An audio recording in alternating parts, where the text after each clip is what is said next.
அன்பான உறவுகள் அனைவருக்கும் வணக்கம். மதி வேர்ல்டு சேனல்லேருந்து உங்கள் மதி.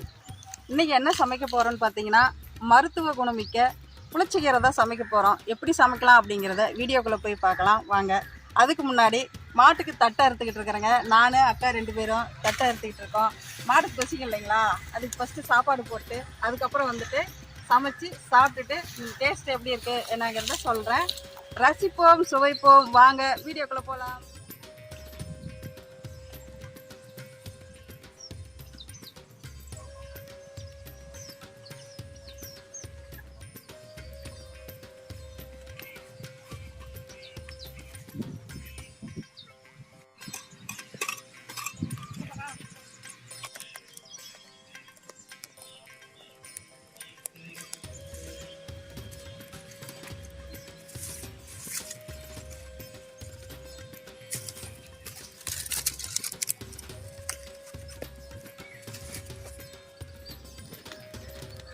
சட்டி அடுப்பில் வச்சாச்சுங்க.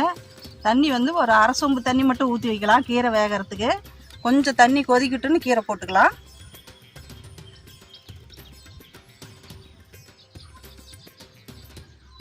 புளிச்சக்கீரைங்க, இதுதான் புளிச்சக்கீரை. இது வந்து இந்த கீரை மட்டும் கிள்ளி நம்ம எடுத்துக்கணும். இதில் தண்டு நீட்டிகிட்ருக்கோம், அந்த தண்டு தேவையில்லை, கீரை மட்டும் நம்ம எடுத்துக்கலாம். கீரை என்ன பண்ணணும்னா பொரித்து ஒரு நாள் வந்து அப்படியே வச்சுருங்க வெளியே. அந்த தண்ணியெல்லாம் சுண்டி கீரை வாடிடணும். இது மாதிரி வாடிடணும். வாடின பிறகு செஞ்சோம் அப்படின்னா கீரை வந்து நல்ல டேஸ்ட்டாக இருக்கும். அந்த ஃப்ரெஷ்ஷாக செஞ்சோம் அப்படின்னா அதில் இருக்கிற தண்ணி கொஞ்சம் சல்லுன்னு இருக்கும். இந்த மாதிரி வாட விட்டுட்டு ஒரு நாள் அதுக்கப்புறம் செஞ்சோம் அப்படின்னா அதுக்கப்புறம் கீரை வந்து செம்ம டேஸ்ட் கொடுக்குங்க. அந்த மாதிரி ஒரு நாளைக்கு நீங்கள் செஞ்சு பாருங்கள், சாப்பிட்டுட்டு எனக்கு சொல்லுங்கள் எப்படி இருக்குது அப்படின்னு சொல்லிட்டு. இப்போ கீரை தண்ணியில் போட்டு அலசிக்கலாம். ஒரு 2 தடவை அலசி எடுத்துக்கலாங்க, போதும்.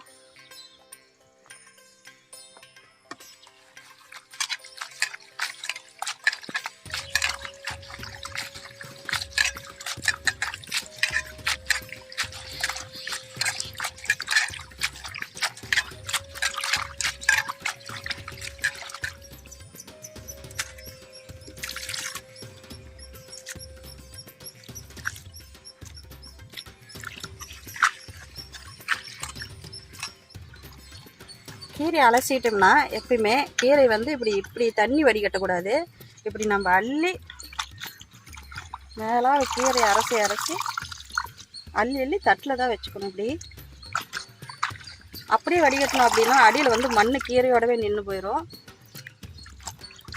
இந்த மாதிரி அள்ளி வச்சுக்கணும்.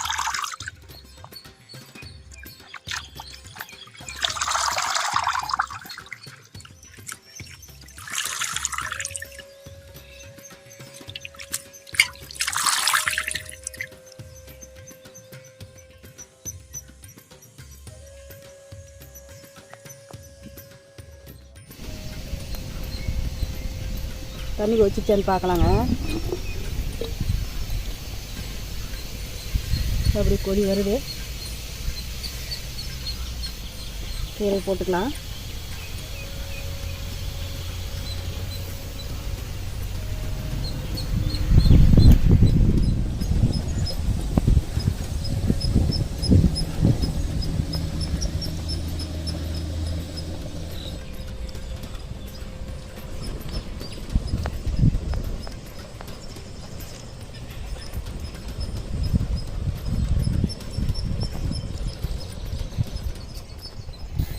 பச்சைக்கீரை சட்டியில் கடைஞ்சி சாப்பிட்டோம்னாவே அதுவே ஒரு தனி டேஸ்ட்டு தாங்க. அது விறகடுப்பில் வச்சு சட்டியில் செஞ்சோம் அப்படின்னா இன்னும் டேஸ்ட்டு கூடுதலாக கிடைக்கும்.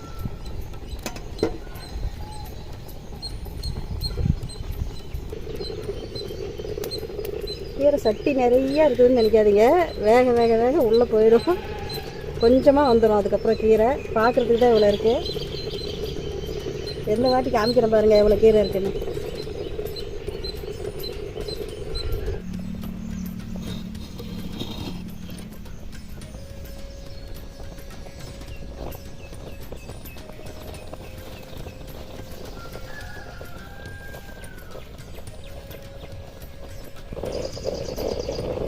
கீரை பாருங்கள் நல்லா வெந்து தண்ணியெல்லாம் சுண்டி வந்துருச்சு. எடுத்து வச்சுட்டு கடைஞ்சிக்கலாங்க. தண்ணியோடு அப்படியே எடுத்து வச்சுட்டு கடைஞ்சிக்கலாம். தண்ணி வேஸ்ட் பண்ண வேண்டாம். கரெக்டாக இருக்குது தண்ணி, இது கடையிற அளவு கரெக்டாக இருக்குது.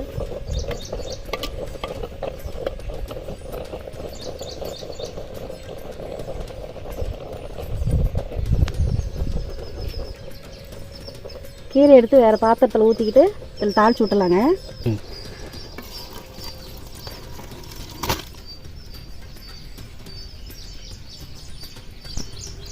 இப்போ கீரை எடுத்து வச்சுருக்குறோம் இல்லைங்களா, இந்த கீரை வந்து தண்ணி தேவையான அளவுக்கு எடுத்துக்கிட்டு, மீதி தண்ணி வேஸ்ட் ஆனாலும் பரவாயில்ல, தேவையான அளவுக்கு எடுத்துக்கலாம்.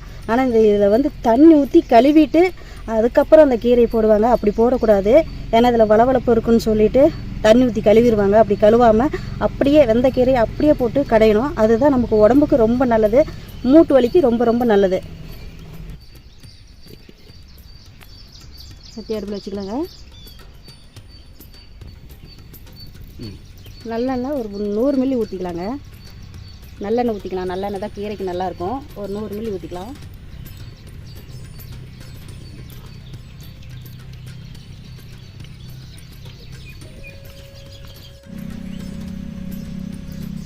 எண்ணெய் காஞ்சிடுச்சுங்க. கடுகு, வெந்தயம் கொஞ்சம் போட்டுக்கலாம், ஜீரகம், பெருங்காயம் போட்டுக்கலாம். எல்லாம் ஒன்றா போட்டுக்கலாம்.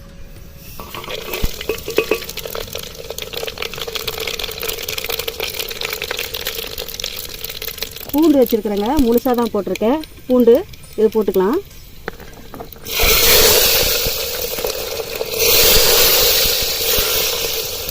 காரத்துக்கு மிளகாய் போட்டுக்கலாங்க.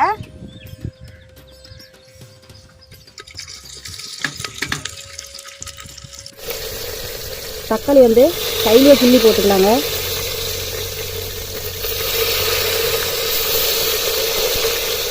அரிஞ்சு போடுறது இந்த மாதிரி கையில் கிள்ளி போட்டோன்னா இன்னும் நல்லாயிருக்கும், டேஸ்ட்டாக இருக்குங்க. நான் செஞ்சுருக்கேன் இந்த மாதிரி, அதனால் உங்களுக்கும் சொல்கிறேன்.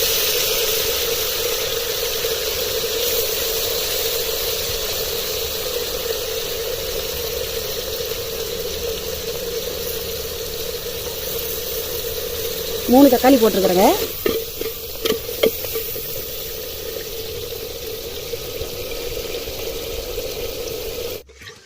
தக்காளி நல்லா வணங்கிருச்சுங்க. இப்போ கீரை எடுத்து போட்டுக்கலாம்.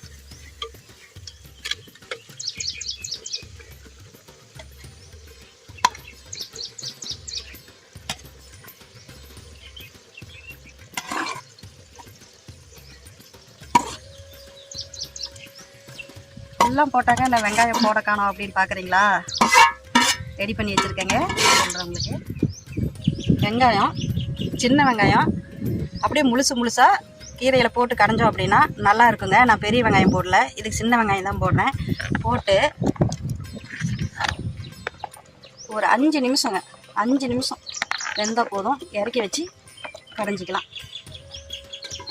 இப்படி முழுசாக பச்சையாக போட்டு ஒரு 5 நிமிஷம் மட்டும் வேகட்டை எடுத்து கடைஞ்சிட்டோம் அப்படின்னா சாப்பிடும்போது அந்த வெங்காயம், பூண்டு அதெல்லாம் தனித்தனியாக வாய்க்கு கிடைக்கும். அப்படின்றப்ப இன்னும் நல்லா டேஸ்ட் கொடுக்குங்க. புளி போட்டுக்கலாங்க.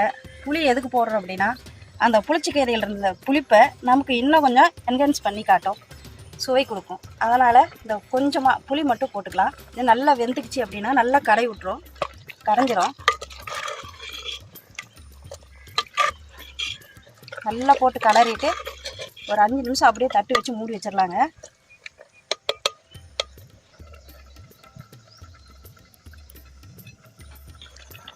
தேவையான அளவுக்கு உப்பு போட்டுக்கலாங்க.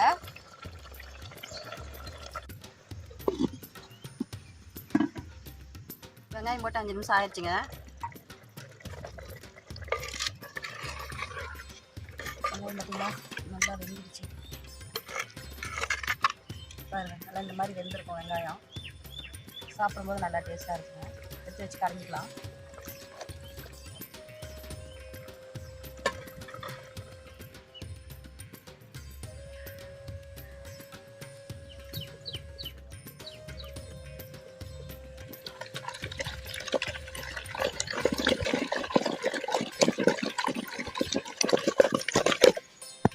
பார்த்தீங்களா நல்லா கீரை கடைஞ்சிருச்சு. இல்லை கொஞ்சம் கடைஞ்சிக்கலாம். புளிச்சக்கீரை ரெடி ஆயிடுச்சுங்க. செஞ்சு முடிச்சாச்சு. சாப்பிட்டு பார்த்துட்டு உங்களுக்கு டேஸ்ட் எப்படி இருக்குங்கிறத சொல்கிறேன்.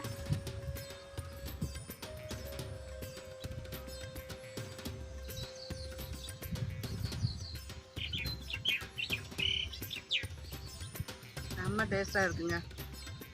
புளிச்சக்கீரையில் வெங்காயம் பச்சையாக போட்டோம் இல்லைங்களா, அது நல்லா வெந்து 5 நிமிஷம் நல்லா வெந்துருச்சு. வெந்து அந்த புளிப்பு கீரையோடு சாப்பிடும்போது செம்ம டேஸ்ட்டாக இருக்குங்க. இதே மாதிரி நீங்களும் செஞ்சு சாப்பிடுங்க. அதாவது இதில் மருத்துவ குணம் இருக்குதுன்னு சொன்னேன் இல்லைங்களா, என்னென்னு பார்த்தீங்கன்னா, புளிச்சக்கீரை சாப்பிட்டோம் அப்படின்னா, அதாவது மூட்டுக்கு வலி இருக்குது அப்படின்னு சொல்கிறோம் இல்லைங்களா, அது குணமாகும். அதனால் வாரத்தில் 2 முறையாவது இந்த மாதிரி செஞ்சு சாப்பிடுங்க, குணமாகும், மூட்டு வலி குணமாகும். வாங்க சாப்பிட்லாம், வாங்க வாங்க. அக்கா வந்து நம்ம கூட ஜாயின் பண்ணிக்கிட்டாங்க. சாப்பிட்டு வந்துட்டு அக்கா டேஸ்ட் எப்படி இருக்குன்னு சொல்ல போகிறாங்க. அக்கா டேஸ்ட்டு செம்ம டேஸ்ட், நல்லா இருக்காக்கா? ஏன்னா பானை சட்டியில் செஞ்சதுனால நல்லா டேஸ்ட்டாக. சரிக்கா. முன்னா மற்றபடிக்கு செஞ்சாலும் இதுக்கு இவ்வளோ டேஸ்ட் வராது. நல்லா டேஸ்ட்டாக இருக்குது.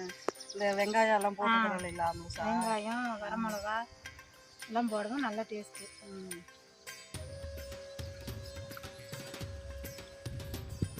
அக்காவும் சொல்லிட்டாங்க சூப்பராக டேஸ்ட்டாக இருக்குதுன்ட்டு. நீங்களும் இதேமாரி செஞ்சு சாப்பிடுங்க. மதிஸ் வேர்ல்டு சேனலை லைக் பண்ணுங்கள், ஷேர் பண்ணுங்கள், கமெண்ட் பண்ணுங்கள், சப்ஸ்கிரைப் பண்ணிவிட்டு என்னோடய வீடியோ பாருங்கள். உடனுக்குடன் உங்களுக்கு வீடியோ வரும், பாருங்கள், பார்த்து என்ஜாய் பண்ணுங்கள்.